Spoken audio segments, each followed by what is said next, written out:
I go by the name of G5 like this.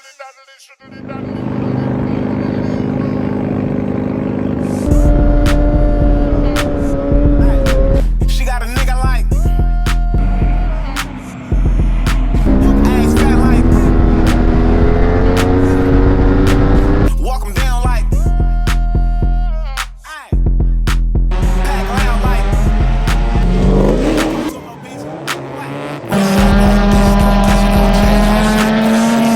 stay dangerous. Call it what you want, Ben Frank.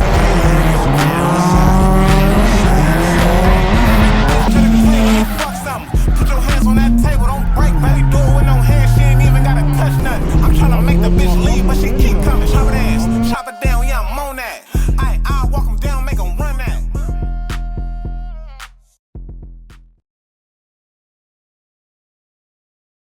So we've got 2 oil changes in. Everything is good to go. Let's just start whooping it. I got sprocket and the 520 conversion. I've got the, I didn't mention it. Well, I think I did mention it. I've got the Yamaha Attack rear suspension link, which is going to be a little shorter and basically raise the rear just a little bit. But that way, I could set a proper sag in the middle of the stroke, and I have that coming. So from that point, y'all, we're looking for track action, track action, track action, y'all.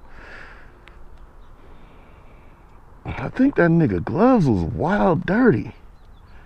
Yeah, the mechanic's gloves are kind of dirty. I know mine leave marks too, but that's excessive. I'll clean it off. We got a dope bike, y'all. Let me put this shit up.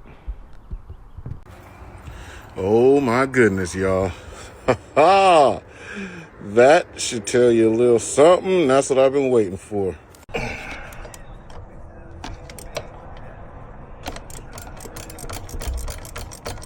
So I just took a little bit of load off the swing arm, which makes all these nuts and bolts extremely easy to remove because there's no load on the swing arm essentially.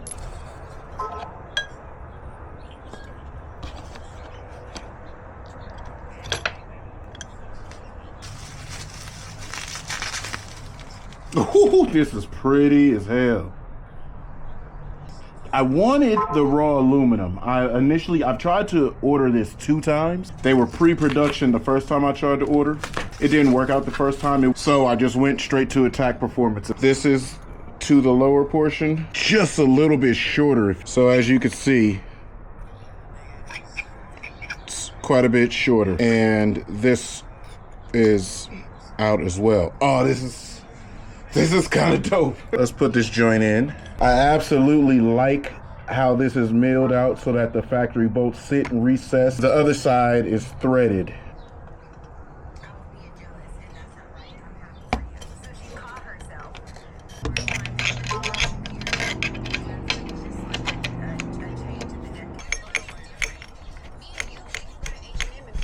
All right, I'm gonna put this last one in. It's pretty simple. I just gotta move the camera so I can lift the wheel up to get it there, and then that's that.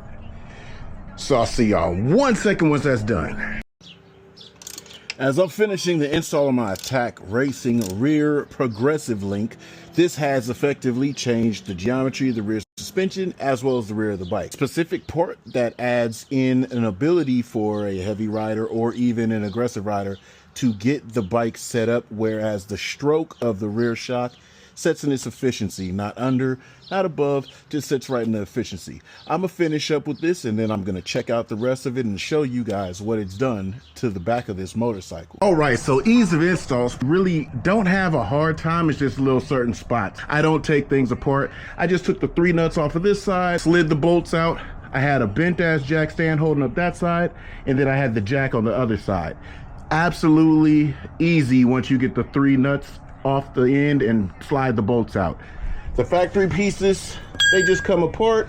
And the way Attack Racing made this, you tighten the bolts back into this side, and the fact that they're on that side makes it super easy to go ahead and deal with when you're at the track. If you think about it, you're only dealing with one side, loosen it up, pull it out, drop these 2 pieces off, put them back on, and you're good to go. Now, what it's done to the back of the bike is basically raised it up a little bit. So all of my suspension settings are gonna have to change thus far. Pretty much this thing should be tiptoe on the stands. but I should be flat footing just a little bit on the balls of my feet while this is on the ground. That's impressive. Really like it. Ease of install is probably about a 5 out of 10. I like how they remove the nuts on the other side and the bolts go right into the other side, machined properly. It's just basically gonna save you time at the track if you're gonna change the links. They have two different links. This is the progressive, then they have the linear. If you do use the linear, the people that have the experience in it say that they have to change the dog bone. They do have the setup. If you go to Attack Performance or Attack Racing's website, the one that is linear, it does have a dog bone on it. It's 580, 590, something like that. And that's the reason why, because you have to change the dog bone. This one is progressive, so it's gonna be good for aggressive street riding and track.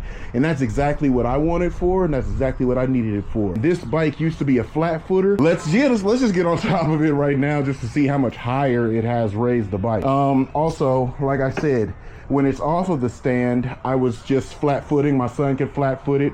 It should be raised a little bit more. All of my bikes, especially the track bikes that we train on, these R3s all have 600RR rear shocks. They are raised. They also have the Superbike seat with the foam padding on it that raises you as a rider way high up in the cockpit. Both R3s are like that. This should feel exactly the same, but we've lifted the rear end up just a little bit. This should definitely make us corner in a fantastic fashion. So let's take it off of the stand. It's amazing. It sits up high and rocked over. If you noticed, I've got a piece of wood under all the kickstands on the R3 because they're so much higher. When you're on the kickstand, it's like rocked over. That makes the bike rock over a little bit. Like I said, I've noticed that the bike is, I noticed everything about the bike now because I spent so much time on it in the last 3 weeks. But yeah, let's throw a leg over it real quick. Hey, oh, whoa, it feels way more rigid. Yeah, my settings are too much. It's changed the settings quite a bit. It's super rigid now. It's probably got a perfect sag, but look, check it out. My heel is off the ground on both sides. My heel is off the ground, so I'm a little bit on the balls of my feet like that. I used to be flat-footed. This is sick. I'm all about this. Let's just wrap this vlog up because I gotta go get the suspension set up and I want to go for a first ride. We're not gonna get this in this video. It's already too long. We've ridden the V2. We've got our first maintenance done. Now it's time to rip on this thing, but let's just wrap this vlog up one time for the March of Dimes. I gotta go edit this so you guys get this. You guys are gonna get fresh vlogs 3 times a week.